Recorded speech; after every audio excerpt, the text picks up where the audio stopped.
कल हमने Mendel law पे बात की थी, ठीक है ना। और मेंडल में हमने इनिशियली मेंडल के बारे में बात की थी, उसमें हमने 3 चीजें डिस्कस की थी।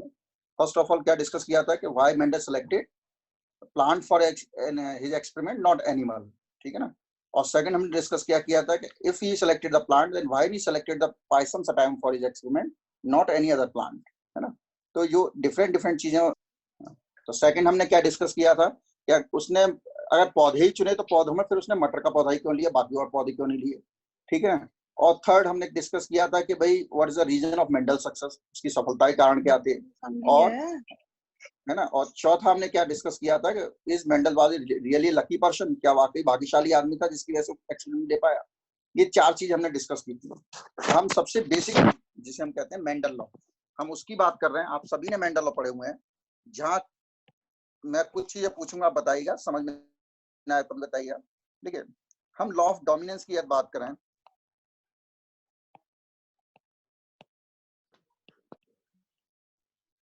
ठीक है। लॉ ऑफ डोमिनेंस क्या कहता है, जैसा हमने कल बताया था, when we make a cross between two alternative form of a character, only one form appear in first generation and another form is not appear. The form which appear in first generation is called dominant and the form which does not appear in first generation is called recessive. तो जब हम दो एक लक्षण, जैसे लक्षण क्या है, हाइट, हाइट के दो रूप हो सकते हैं, टॉल एंड ड्वार्फ, लंबा और बौना। तो यदि लंबे और बौने का क्रॉस कराएंगे तो जो पहली जनरेशन में जो दिखेगा, पहली संतति में, उसको हम डोमिनेंट कहते हैं। जो नहीं दिखता है उसको हम क्या कहते हैं, रिसेसिव कहते हैं। तो ये जैसे उन्होंने ये एलील तो बाद में, उन्होंने क्या किया कि ही टेक अ प्योर, प्योर का समझते हैं आप, एक और वर्ड लिया था प्योर, प्योर कहते थे तो होमोजाइगस, जिसमें बोथ एलील आर सिमिलर। आप जानते हैं जायगोट में एक क्रोमोसोम पेयर होता है, तो दोनों एलील क्या होते हैं, सिमिलर होते हैं, इसे होमोजाइगस। और हेटेरोजाइगस में क्या होता है, एलील क्या होते हैं, डिसिमिलर होते हैं, एक डोमिनेंट होता है, एक रिसेसिव कंडीशन होती है। तो हम प्योर प्लांट का मतलब क्या होता था, होमोजाइगस प्लांट का क्रॉस दूसरे प्योर से कराएं सपोज, तो फर्स्ट जनरेशन होती है, F1 कहते थे इसको, फर्स्ट फीमेल जनरेशन, ये हमारे क्या है, पेरेंट्स। तो फर्स्ट जनरेशन को क्या मिले, इन्होंने टॉल मिले, तो टॉल प्लांट मिले, इसलिए टॉल करेक्टर क्या था इसका, tall is a dominant character और dwarf is a recessive character, ठीक है ना। तो टॉल हमारा डोमिनेंट करेक्टर और डॉर्फ हमारा रिसेसिव करेक्टर है। क्यों, क्योंकि फर्स्ट जनरेशन में हमें क्या मिला था, टॉल मिला था। और इसको प्रूव कैसे किया था, टॉल का होमोजाइगस ये होगा प्योर में और डॉर्फ का होमोजाइगस ये होगा। तो जब हम इनके गैमीट बनाते हैं तो इसके गैमीट दो बनेंगे, टी एंड टी, इसके बनते हैं टी एंड टी। और जब हम इसका क्रॉस करते हैं आपस में, तो जब ये टी से कंबाइन करेगा तो टी टी, जब ये टी इससे कंबाइन करेगा तब भी टी टी, फिर ये टी इससे कंबाइन करेगा तो टी टी, और ये इससे कंबाइन करेगा तो टी टी। यानी सारे के सारे क्या आते हैं, हेटेरोजाइगस आते हैं क्रॉस की कंडीशन में। लेकिन ये क्या है, चूंकि रेशियो कोई नहीं, आप देखना कोई रेशियो नहीं आ रहा, ये क्या एक्सप्लेन कर रहा है, when we make a cross between two alternative form of a character, character क्या है, ये हाइट, हाइट की दो फॉर्म क्या है, tall and dwarf, then only one character appear in first generation, यानी पहली जनरेशन क्या दिखा हमें, टॉल। तो जो करेक्टर पहली जनरेशन में दिखता है उसको हम क्या कहते हैं, डोमिनेंट, और जो नहीं दिखता उसे क्या कहते हैं, हम रिसेसिव कहते हैं। तो this is called law of dominance, ठीक है। और because there is no ratio, there no calculation, तो इसको हम फाइंडिंग अजम्पशन कहते हैं, इसलिए हम इसको अधिकांश जगह लॉ ट्रीट नहीं करते हैं इसको। क्लियर हो गया लॉ ऑफ डोमिनेंस। अगर यहाँ किसी को इशू है तो अब आते हैं हम सेकंड लॉ। जब हम लॉ को जोड़ेंगे तब आप देखिएगा किस ढंग चलते हैं। सेकंड लॉ हम जानते हैं, सेकंड लॉ का नाम क्या था हमारा, law of purity of gamete या लॉ ऑफ सेग्रीगेशन या प्योरिटी ऑफ गैमीट्स, ठीक है ना। गैमीट की प्योरिटी, ये क्या कहता है कि the character which disappear in first generation, अभी हमने देखा था कि हमारी फर्स्ट जनरेशन क्या थी, टॉल और ड्वार्फ का क्रॉस जो पेरेंट्स थे, इसका क्रॉस कराया तो हमें फर्स्ट, या इसको हमने कॉम्बिनेशन में ये लिया था और ये कॉम्बिनेशन में ये थे, और सारे क्या बन गए थे हमारे ये, ठीक, ये जो बन गए थे फर्स्ट जनरेशन में, और ये हमारी फर्स्ट जनरेशन में थी। तो फर्स्ट जनरेशन में सारे क्या दिखे थे, टॉल दिखे थे, और कौन सा करेक्टर नहीं दिखा हमें, ड्वार्फ नहीं दिखा था।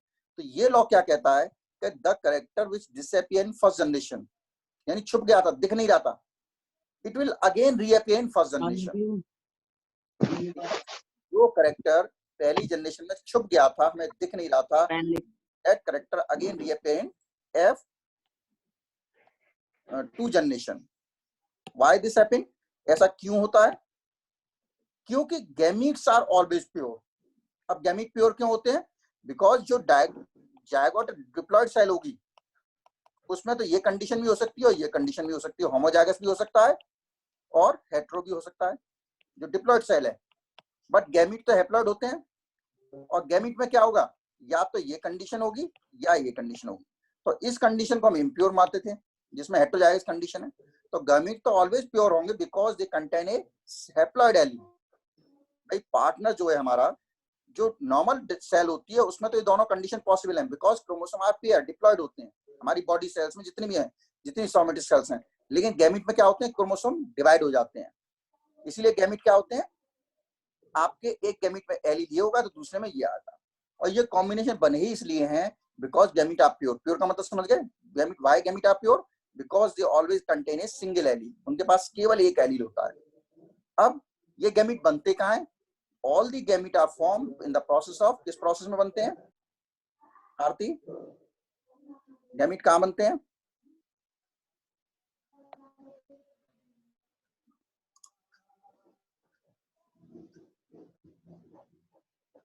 गैमीट कब बनते हैं हमारे? During gametogenesis, formation of gamete. और गैमीट जो बनने की प्रक्रिया होती है वो क्या होती है? मियोसिस। हमारी जो डिप्लॉयड सेल्स होती हैं इससे हैप्लॉयड सेल बनती हैं, वो स्पर्म और ओवा होते हैं। और ये प्रोसेस होता है सेल डिवीजन को, से क्या कहते हैं हम? मियोसिस कहते हैं। और फिर ये दोनों जुड़ जाती हैं फर्टिलाइजेशन के द्वारा, अगेन क्या बन जाता है? जायगोट। ये जायगोट होता है और जायगोट से पूरी अगेन बॉडी बन जाती है by the process of mitosis, जिसमें दो, तो पूरी बॉडी सेल में क्या होते हैं? डिप्लॉयड। तो मियोसिस में क्या होता है, गैमीट क्या होते हैं, जो स्पर्म होते हैं वो क्या होते हैं? सेपरेट होते हैं, उसे क्या कहते हैं हम? सेग्रीगेशन कहते हैं। तो these gamete are always pure because the gamete contain a single allele and they are formed by the process of segregation during meiosis। जो meiosis में गैमीट के अलग होने की प्रक्रिया होती है उसे segregation कहते हैं। इसीलिए इस लॉ का नाम हमने क्या दिया है? segregation दिया है। तो इस लॉ को हम प्योरिटी ऑफ गैमीट क्यों कहते हैं? because gamete are haploid so they are pure and they are formed by the process of segregation during meiosis, so this law is also known as law of segregation। Got it?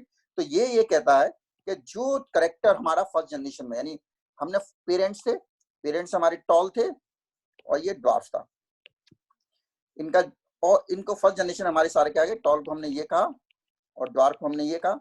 फिर इसमें चूंकि आप first year में जो वाले उन्हें gamete वगैरह सब बना के दिखाने होते हैं, आप डायरेक्ट रिजल्ट पर नहीं आ सकते, मैं तो डायरेक्ट आ सकता हूँ, आप लोग नहीं आ सकते एग्जाम में। हैप्लॉइड, ये क्या कंडीशन है?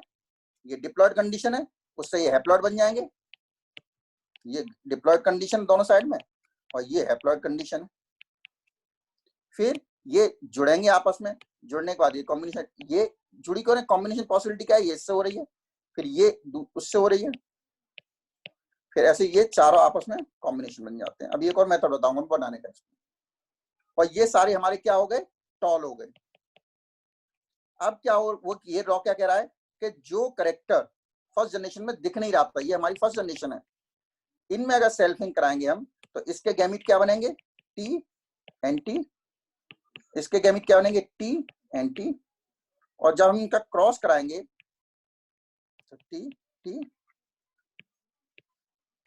T T T T small T small T, 3:1। ठीक है। तो ये हमारे क्या हो गए? टॉल हो गए तीनों। और ये क्या हो रहा था हमारा? ड्वार्फ। और कितना आता? 3:1, 3 टॉल आते थे, 1 ड्वार्फ आता था। तो वो क्या है? The character which disappear in first generation. कौन सा डिसअपियर हो गया था हमारा? ड्वार्फनेस का, बोना जो पौधे थे वो खत्म हो गए थे। The character which disappear in first generation in again reappear in F2 generation. ये हमारी क्या है? F2 जनरेशन है। तो जो सेकंड जनरेशन होती है, जो फर्स्ट जनरेशन करेक्टर छुप जाता है, वो करेक्टर दोबारा सेकंड जनरेशन में दिखने लगता है बिकॉज इसका कॉम्बिनेशन इससे जब ही बना क्योंकि गैमीट हैप्लॉइड थे। अगर गैमीट डिप्लॉयड होते तो बनते ही नहीं है। तो गैमीट प्योर होते हैं इसलिए कॉम्बिनेशन बन सकता है, और गैमीट सेग्रीगेशन के द्वारा बनते हैं इसलिए इसको हम law of purity of gamete और लॉ ऑफ सेग्रीगेशन कहते हैं। ये 3:1 है। ये क्या है? फिनोटाइप, 3 टॉल दिखेंगे, 1 ड्वार्फ दिखेगा। ये फिनोटिपिक रेशियो है 3:1। और जीनोटिपिक रेशियो क्या हो जाता है?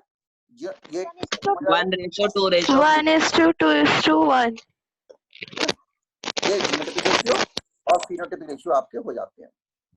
ठीक, ये हमारा हो गया नेचुरल सी बात है सेकंड लॉ। अब हम थर्ड लॉ पे आ रहे हैं, फिर हम कॉम्बिनेशन समझाएंगे कैसे होते हैं। इसको बनाना भी थोड़ा सा ध्यान रख लीजिए। थर्ड लॉ हमारा क्या है? लॉ ऑफ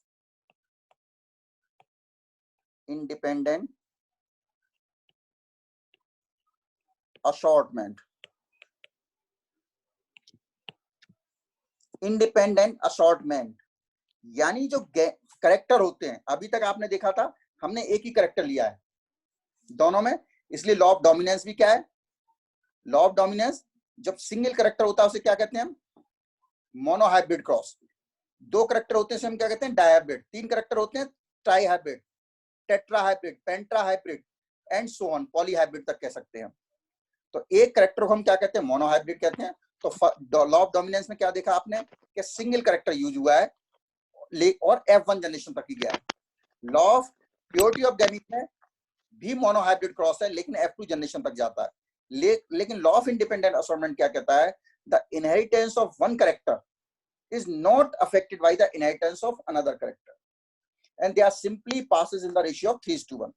यानी वो ये कहते हैं कि जो आपका सपोज हमने एक टॉल इसका क्रॉस कराया था हमने, और एक मान ली दूसरा हमने ले लिया कलर, फ्लावर कलर ले लिया हमने, अलग अलग सेपरेट क्रॉस कराए, तो इसमें क्या आ रहा है? TT TT. अगर ये क्रॉस बनाने में किसी को दिक्कत आती है तो बताइएगा, समझा देंगे। और यहाँ क्या आएंगे? कोई कंडीशन आ रहा? अगर हम दोनों सेपरेट क्रॉस बनाएं और इसका रेशियो क्या आ रहा है? 3:1, इसका रेशियो क्या आ रहा है? 3:1। वो क्या कहते हैं, जो लॉ ऑफ इंडिपेंडेंट असॉर्टमेंट क्या कहता है कि ये जो करेक्टर्स होते हैं they are independently assort, they are independently passing from one generation to another generation. The inheritance of one character is not affected by the inheritance of another character. Mean कि सारे करेक्टर किस ratio में पास होते हैं? 3:1 में पास होते हैं। अब इसको प्रूव कैसे करते हैं? क्योंकि ये बात सही है कि अगर हम इन दोनों को जोड़ें, देखिए सेकंड जो, अगर किसी को लॉ ऑफ इंडिपेंडेंट असॉर्टमेंट का रेशियो याद हो तो बताएगा कोई? लॉ ऑफ इंडिपेंडेंट असॉर्टमेंट का रेशियो क्या आता है? 9:3:3:1 9:3:3:1, ठीक है ना? अब हमें प्रूव क्या करना है कि ये हाइट और ये कलर ऑफ फ्लावर, ये हमारी हाइट है और ये कलर ऑफ फ्लावर है, they are pass into next generation without affecting and each other. ये इसको प्रभावित नहीं करता, ये इसको प्रभावित नहीं करता है, सबका रेशियो 3:1 होगा। इसे प्रूव कैसे करेंगे? अगर 3:1 को आप मल्टीप्लाई करिए 3:1 से, स्टेट रेशियो मल्टीप्लाई, तो 1 3 3, ये इससे होगा, ये इससे होगा, 3 1 2 1 और 3 3 9। क्लियर हो गया? यानी हमने इसकी इनहेरिटेंस ली और इसकी ली, दोनों को मल्टीप्लाई करने में 9:3:3:1 आ गया, जो हमारा डायहाइब्रिड रेशियो क्रॉस है। अगर हम इसको एक और बढ़ा दें, सपोज हम इसको ट्राइहाइब्रिड मान के चलते, सपोज हम इनसे एक करेक्टर और जोड़ देते कि स्मूथ फ्लावर वाला 20 का और जोड़ देते, तीसरा करेक्टर, वो भी 3:1 में पास हो रहा था, तो 3 करेक्टर लेना है, ट्राइहाइब्रिड हो गया। अब अगर इसे मल्टीप्लाई करिए तो 3:1 मल्टीप्लाई बाय 3:1, तो ये 1 3 3 9, फिर अगेन 3:1 से मल्टीप्लाई करिए, 1 3 3 9, फिर 3 9 9 और 27। अगर सीक्वेंस बनाएंगे इसको तो लाइन रख दिए 27 9 9 9 3 3 1, और ये टोटल कितना हो जाएगा हमारा? कितना हो जाता है हमारा? 64। तो आपको इस रेशियो को याद करने की जरूरत नहीं है। 27 9 9 9 3 3 1 ट्राइहाइब्रिड तक, टेट्राहाइब्रिड करूं तो मैं फिर इसमें 3:1 फिर मल्टीप्लाई कर दूंगा एक और। तो आप ये देख रहे हैं, ये कहता है कि सारे करेक्टर क्या हो रहे हैं? 3:1 में पास हो रहे हैं। सिंपली हर एक करेक्टर 3:1 के रेशियो में पास हो रहा है। एक करेक्टर की इनहेरिटेंस दूसरे करेक्टर से अफेक्टेड हो ही नहीं रही है। आप कितना भी लेयर ले आइए, कितना भी रेशियो ले आइए, सब 3:1 से मल्टीप्लाई करते जाइए, चलते चले जाएंगे। तो यह प्रूव करता। तो आप ये भी जानते हैं, यदि मेंडल को, जैसे हमने कहा मेंडल वाली रियल लकी, यदि मेंडल को लिंकेज ऑब्जर्व हो जाती जैसा कि थी एक्चुअली, तो क्या होता कि एक दूसरे को जो एक दूसरे पे 7 क्रोमोसोम है, तो लिंकेज क्या होती है, इस रेशियो को नहीं बनने देती 9:3:1 की। यानी यदि ये क्या होता, यदि जीन पास है, मान लीजिए ये टीटी है, तो ये इसकी इनहेरिटेंस को प्रभावित करेंगे, और यदि जीन दूर है तो प्रभावित नहीं करेंगे। तो मेंडल इसको तो मानता था, ये चीज मेंडल में अगर आ जाती तो मेंडल ये लॉ नहीं दे पाते कि क्लोज या हाईली लिंक्ड जीन यदि होंगे तो they are not pass into the ratio of 3:1। जो डिस्टेंस है, दूर जीन होंगे, they are simply they can pass into 3:1 ratio, but nearby genes can not pass into 3:1 ratio. Clear हो रहा है? तो पास होंगे तो ये अलग होना मुश्किल हो जाएगा, दूर होंगे तो आसानी से अलग हो सकते हैं। तो इसलिए यदि मेंडल को लिंकेज ऑब्जर्व हो जाती, इसे लिंक्ड कहते हैं लिंकेज, तो वो क्या होता था, ये लॉ ऑफ इंडिपेंडेंट असार्टमेंट को कंफ्यूज हो जाता, because they are not pass into 3:1 ratio. और एक और क्वेश्चन कई बार आपके ऑब्जेक्ट में पूछ जाता है, थर्ड ईयर में बेसिकली कई बार पूछ जाता है कि विच इज द लॉ, है ना, विदाउट एक्सेप्शन। आप जानते हैं साइंस में और एक्सेप्शन आर एवरीवेयर, यानी बिना हर चीज का कोई ना कोई अलग हटके कोई आ जाता है। जैसे लॉ ऑफ डोमिनेंस का भी है। लॉ ऑफ डोमिनेंस कहता है कि यदि हम दो का क्रॉस करेंगे, जैसे रेड और व्हाइट का क्रॉस किया, या तो फर्स्ट जनरेशन में रेड आएगा या फर्स्ट जनरेशन में व्हाइट आएगा। जो भी आएगा वो डोमिनेंट, जो नहीं आएगा वो रिसेसिव है। लेकिन बीच में आप देखते हैं इनकम्प्लीट डोमिनेंस में क्या होता है कि रेड और व्हाइट का क्रॉस कर बीच का आ जाता है, पिंक आ जाता है। तो ऐसी कंडीशन में क्या होगा, लॉ ऑफ डोमिनेंस गलत सिद्ध हो गया। बल्कि गलत ना होकर एक्सेप्शन है कि कुछ केसेस में ऐसा भी हो सकता है। ऐसे इंडिपेंडेंट असॉर्टमेंट में भी होते हैं, आपने तमाम देखे होंगे। जो 9:3:1 ratio is modified into different ratio, आप देखेंगे कारण से 16:1 9 3 बार 15:1 हो जाता है, कई जगह 12:3:1 हो जाता है। तमाम आपने एग्जाम्पल देखे होंगे। तो ये, लेकिन the law of purity of gamete of segregation it can not be affected, और it is true in all cases. क्यों? क्योंकि गैमीट सदैव प्योर ही होंगे, गैमीट में सदैव एक ही एलील होगा, इसलिए ये और गैमीट सदैव सेग्रीगेशन से बनेंगे। तो this is the only law which is true till day, वो सदैव रहेगा, एक्सेप्शन हो ही नहीं सकता। तो गैमीट हैप्लॉइड ही होंगे और सदैव मियोसिस से ही बनेंगे, इसलिए ये लॉ सही माना जाता है। तो लॉ ऑफ इंडिपेंडेंट असॉर्टमेंट के कंपेयर, ये हमारे तीनों लॉ हो गए। हम सबको जोड़ के समझने की कोशिश करते हैं। जितने भी कैरेक्टर एक क्रोमोसोम पर पाए जाते हैं, they are known as link to each other, and distance between them is depend या डिसाइड क्रॉसिंग ओवर। अगर ये पास हैं तो क्रॉसिंग ओवर कम होगी, लिंकेज ज्यादा होगी। और यदि ये दूर हैं तो आसानी से अलग हो सकते हैं, यानी क्रॉसिंग ओवर ज्यादा हो सकती है, लेकिन लिंकेज नहीं होगी उसमें या कम होगी। तो इनवर्सली प्रोपोर्शनल होते हैं लिंकेज और क्रॉसिंग ओवर। यानी फॉकलैंड मेथड क्या होता है वो समझते हैं, फिर हम चेकरबोर्ड। चेकरबोर्ड क्या था, जो मेंडल ने दिया था, जैसे टॉल और रेड फ्लावर का क्रॉस टॉल और रेड से कराया। अगर हम क्रोमोसोम की स्थिति देखें तो क्रोमोसोम इसमें ये होंगे, इसमें भी ये होंगे। यहाँ ये हम सपोज टी है तो इसके सामने स्मॉल टी होगी, ये मान ली आर है तो इसके सामने आर होगा। ऐसे ये टी है तो इसके सामने स्मॉल टी होगा, और ये आर है तो इसके सामने आर होगा। जब गैमीट बनेंगे तो क्या कंडीशन होगी, एक में ये जाएगा एक में ये जाएगा। तो एक कंडीशन तो ये होगी गैमीट की कि आपके इसके गैमीट जब बने तो, और यानी कैपिटल टी के संग कैपिटल आर आ गया और स्मॉल टी के संग स्मॉल आर आ गया। यानी ये कॉम्बिनेशन कैसे कॉम्बिनेशन है, जो पेरेंट्स हैं इसको कहते हैं पेरेंटल कॉम्बिनेशन। दूसरी कंडीशन हो सकती है क्रॉसिंग ओवर हो जाए, क्योंकि दूर है। तो क्या हो जाएगा, यहाँ पर एक कंडीशन में हो जाएगा कि कैपिटल टी के संग क्या आ गया, स्मॉल आर आ गया, और स्मॉल टी के संग कैपिटल आर आ गया। ये नए कॉम्बिनेशन बने, इन्हें क्या कहते हैं, रिकॉम्बिनेंट कहते हैं। तो गैमीट हमारे 4 पॉसिबल है, क्लियर है यहाँ पर। इससे एक तो ये था कि ये चला ऐसा चले जाए बिना क्रॉसिंग ओवर के, तो एक पॉसिबिलिटी तो ये आई निकल के, एक ये बन गया गैमीट, एक ये गैमीट बन गया। दूसरी हो सकता था कि इसमें क्रॉसिंग ओवर हो जाए, यानी कैपिटल टी के साथ ये चला गया और इसके साथ ये चला गया, तो 2 नए कॉम्बिनेशन बन गए, इनको रिकॉम्बिनेंट कहते हैं। रिकॉम्बिनेंट गैमीट यानी पेरेंटल गैमीट, 2 पेरेंटल जिनमें क्रॉसिंग ओवर हो वो पेरेंटल गैमीट कहलाते हैं, और जिनमें क्रॉसिंग ओवर के नए कॉम्बिनेशन बनते हैं उन्हें क्या कहते हैं, रिकॉम्बिनेंट कहते हैं। तो इस कंडीशन, इस फिनोटाइप के कितने गैमीट पॉसिबल हैं, 4 प्रकार के गैमीट पॉसिबल हैं, ठीक है। ये और फिनोटाइप क्या है, tall and red. Same condition आप यहां भी करिए, यहां भी वही कंडीशन आएगी। एक कंडीशन ये ऐसे ही पास हो जाए, यानी कैपिटल टी के संग कैपिटल आर आ जाए और स्मॉल टी के संग स्मॉल आर आ जाए। दूसरी कंडीशन ये बन सकती है इसमें, यहाँ क्रॉसिंग ओवर हो जाए, ये इसके संग चला जाए, ये इसके संग चला जाए। तो क्या कैपिटल टी के संग यहाँ क्या आ जाए, स्मॉल आर आ जाए, स्मॉल टी के संग क्या आ जाए, कैपिटल आर आ जाए। तो 4 गैमीट दोनों, ये मान ली एक मेल प्लांट है और एक मान ली सपोज फीमेल प्लांट है, तो इसके भी 4 कॉम्बिनेट पॉसिबल है, इसके भी 4 गैमीट पॉसिबल है। ठीक है, जब हम चेकर बोर्ड बनाते हैं हम ऐसे लिखते हैं T R T R T R और टी आर, ऐसे बना लेते हैं 4 गैमीट क्यों करके, और ऐसे ही हम इसके बना लेते हैं टी आर, इस वाले की बनाते हैं, और टी आर फिर स्मॉल टी आर और स्मॉल टी स्मॉल आर, अभी आगे उसमें लेंगे। तो हम चेकर बोर्ड बनाते हैं। लेकिन मेरा ये समझाने का मोटिव ये था कि आप ये पेरेंट है, एक ये मेल होगा एक ये फीमेल होगा, क्योंकि सेक्स लिंक नहीं है तो कोई मेल कोई फीमेल हो सकता है। तो इसके कितने गैमेट पॉसिबल हैं, आपने इतना बड़ा काम किया तब आपको पता लगा 4 पॉसिबल है। मैं एक फॉर्मूला बता रहा हूं, नंबर ऑफ गैमेट कैसे निकालते हैं आप, 2 to the power n, 2 to the power n करके नंबर ऑफ गैमेट निकाल सकते हैं। n क्या है, ये number of heterozygous, number of heterozygous. अब इस कंडीशन में क्या है, इसमें देखें 2 to the power n, तो हेटेरो, ये भी हेटेरोजाइगस है ये भी हेटेरोजाइगस है, तो 2 to the power 2, total gamete कितने हो गए हमारे, 4 हो गए। सेम कंडीशन इसमें भी आ गई, 2 to the power n, इसमें भी 4 आ गए।